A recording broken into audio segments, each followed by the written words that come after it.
Calamba, located siya sa Luran Road sa Barangay Palo Alto, Calamba, Laguna. So ang maganda sa Calamba, Laguna kasi maraming mga factories dito, so mga factory prices, saka maraming mga establishments saka work. So dito pag dumiretso, sa around 30 to 40 minutes sa Tagaytay, sa picnic room sa Tagaytay. Pag dumiretso naman dyan, sa part na yan, yan yung yan ay SLEX. So SLEX from here is 15 minutes. So meron tayong iMall Canlubang dito, Nuvali, sa around 30 minutes. PNR Calapan, magiging 30 to 40 minutes lang siya galing dito. So eventually, papuntang Maynila, nasa 1 hour na lang siya. Ayan, si Fort Forte lang, makita rin yung view ng mountain dito, ng mountain, Mount Maculo. Ayan, dyan sa part.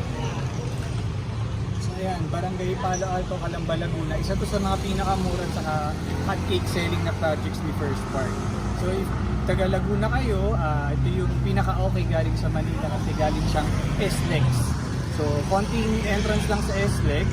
Pagka-exit nyo, makapagpapit lang dito na kayo.